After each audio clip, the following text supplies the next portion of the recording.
Yo, yo, yo, it's your boy coming at you live. I'm just kidding, guys. It's still me. It's just Mr. Snyder. Today's video is on double displacement reactions. This should be familiar from sophomore level chemistry. What we find here in a generic form is our typical AB plus CD yields AD plus CB, where essentially what we're doing is really just kind of swapping cations, if you want to think of it that way. Where when we generate our product, we need to make sure that we have a positive teamed up with a negative. So per Coulomb's law, we have an attractive force rather than a repulsive force. And normally what we're talking about is just going to be two compounds in aqueous solution. When we talk about double displacement reactions, there are four things that can actually constitute a reaction. The first would be that we see the formation of a precipitate. The second, formation of a gas or evolution of a gas. Perhaps a molecular species, which will be a little new for us, or perhaps nothing happens, okay? The first thing we're gonna focus on is what happens when we see the formation of a solid precipitate. When we talk about a precipitate, it's really just another term for solid, right? It is an insoluble substance. This is to say that the ionic bonds within that product is so strong that water doesn't have the ability to dissociate, those ions into these freely floating kind of hydrated ions. And it's possible that only one of the products is a solid, or it's perhaps possible that both are solid.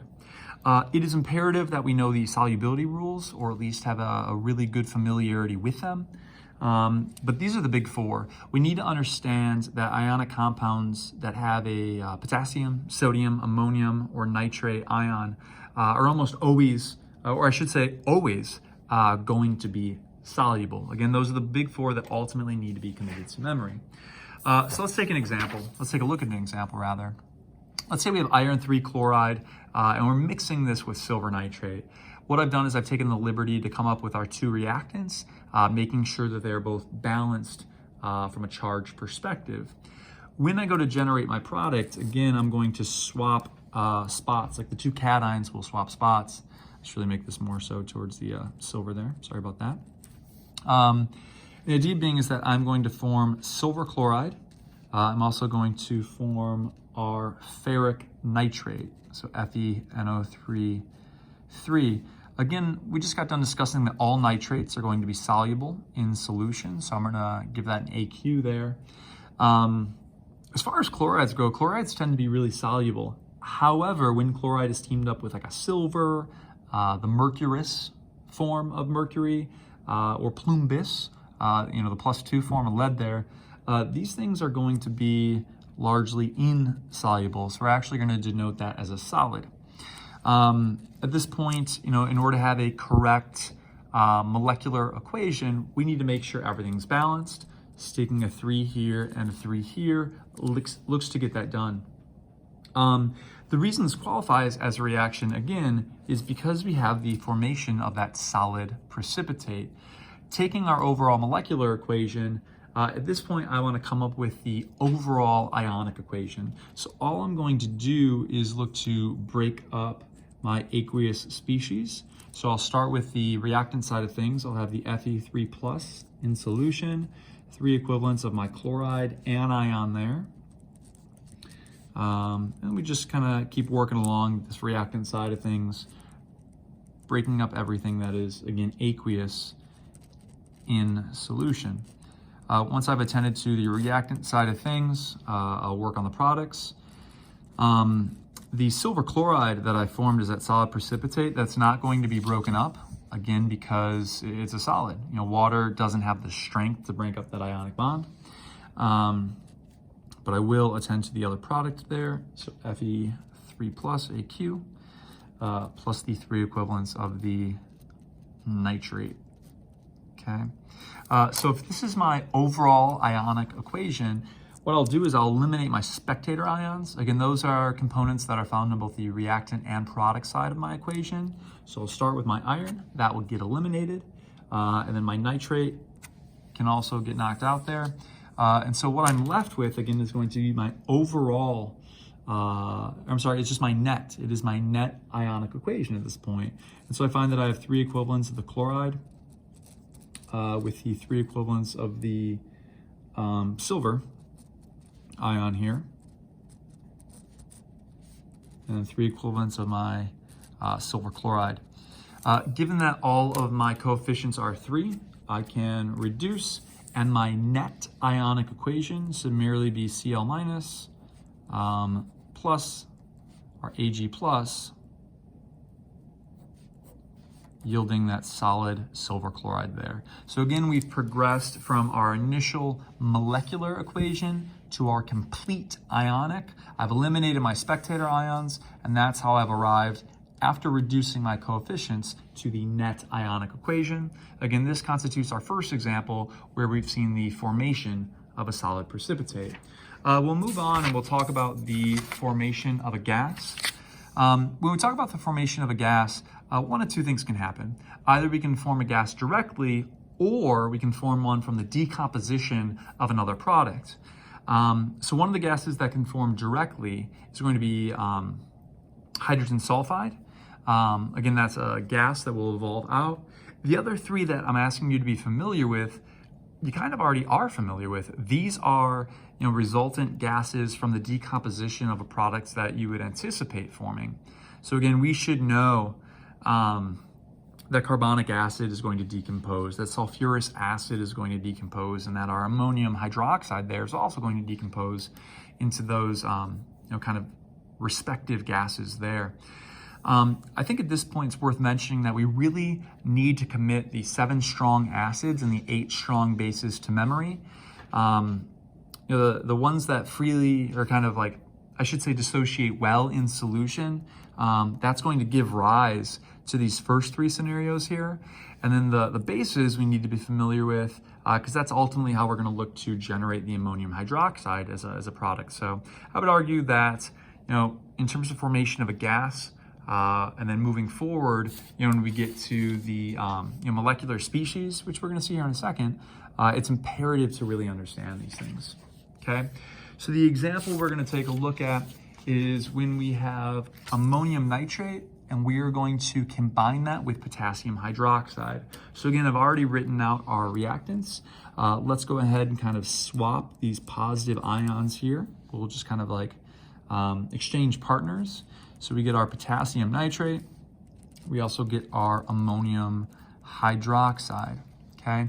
Now again, in evaluating kind of state of matter, potassium, like anything teamed up with potassium is going to be soluble. Anything teamed up with nitrate, also going to be soluble. So this is going to get that aqueous designation. Ammonium hydroxide is also aqueous. It is soluble in solution. However, I'm going to actually cross this out. This is one of those products that's going to decompose into a gas and liquid water. So we find that it actually forms ammonia gas, which will bubble out of solution, particularly if we look to kind of heat that thing up a bit. And then also liquid water, okay?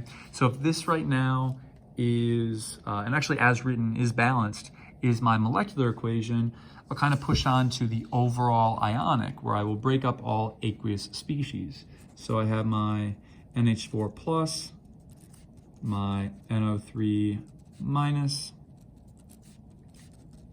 my K plus, and the hydroxide. On the product side of things, again, I have K plus NO3 minus, plus the NH3 gas that's evolved, plus my liquid water. So again, if this is my overall ionic, I will again eliminate spectator ions. So the nitrate not directly participating in the reaction can go. Same with the potassium.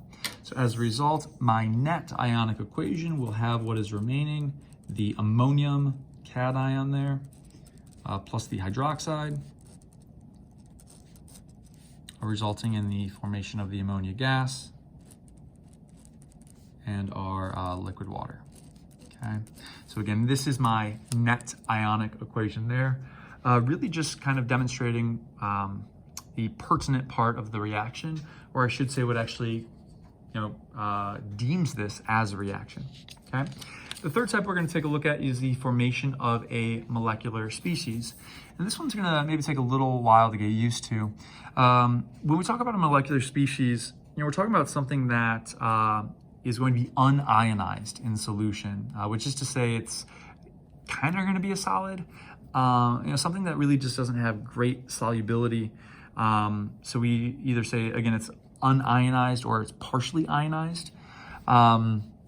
These are going to be non-electrolytes or very weak electrolytes. And I did just misspeak there for a second. I apologize. These can be soluble in solution. Like, we will denote them as aqueous species. But there's a difference in being soluble versus dissociating. Okay, so while many of these are soluble in water, they will not dissociate into their component ions. So things we're going to talk about are the formation of just liquid water as a true molecule, but also just weak acids. So again, these things will be soluble in water for sure, so they will get that aqueous designation. However, they're going to be really weak or perhaps even non-electrolytes, which means they just don't break up into their component ions. As far as recognizing a weak acid, it's going to be one of the it's just not going to be one of the strong 7 acids that I'm asking you to be familiar with. So in the example we're going to take a look at hydrobromic acid and what happens when it is mixed with potassium acetate. So I'll go to construct my product by, again, just kind of swapping partners, the hydrogen with the potassium. I get the KBr, which again, as written as balanced. A lot of our bromides are soluble, except for silver, the +2 form of lead, the mercury ions, but a lot of bromides tend to be pretty soluble. So potassium bromide is soluble, and again, it has the potassium, making it super soluble. And then I'm going to form my acetic acid at this point. So my HC2H3O2 aqueous, because again, that will be soluble in water. That being said, though it is soluble in water, it does not dissociate super well. And we'll get into this in our equilibrium unit and within our acid and base unit, okay? But just a reminder, again, dissolves in water, but does not dissociate super well.